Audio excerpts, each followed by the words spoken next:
Toastmasters and distinguished guests. Last week, I left Toastmasters very disappointed in myself. Why? Because I felt I let one of our fellow Toastmaster teammates down, and that would be Eddie. I felt I did not give Eddie the well-articulated and well-organized evaluation that he so rightfully deserved. And why? Because when I do evaluations, this is how I typically do them. I find a piece of paper, typically the agenda for the evening, or a random piece of paper from my briefcase, and I scribble my notes all over the place. Then when I come up here to present, I say, oh no, where's strength number 2? Oh, where's growth opportunity number 3? And I'm flipping around in my papers, and I feel very disorganized, and I don't feel confident. So I thought to myself, I need to find a better way to do this, a better way to do my evaluations. So that night I went home and I opened up my core competency book, which Tim was my evaluator last week, and he wrote some notes in my book for me. And I found this little handy dandy note card in my evaluation book. This is Tim's secret to always doing effective evaluations. Now, he has been here since the beginning, and he told me that he's tried lots of different formats for organizing his thoughts, and this one works the best. So, ladies and gentlemen, the purpose of my speech this evening is how to give effective evaluations so that you're giving constructive feedback as well as enough positive encouragement to make people want to come back for more. The first step of an effective evaluation is to meet with your speaker. Find out what criteria they want to be evaluated on. When Tim met with me, I showed him the objectives of the speech I was doing for the evening out of the Toastmaster manual. And then I also mentioned that I wanted to work on my gestures, my eye contact, my transitions.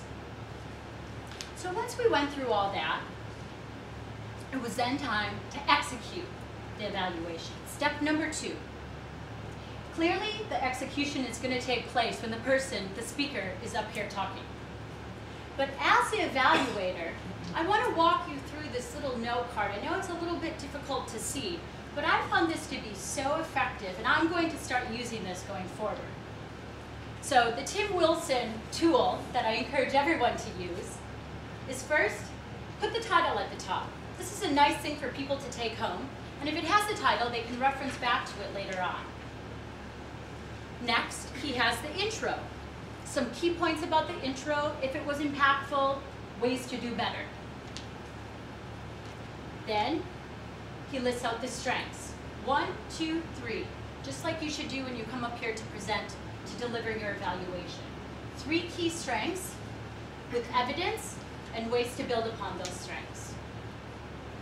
You flip it over, and here we have the growth opportunities. 1, 2, 3, complete with evidence and recommendations for improvement.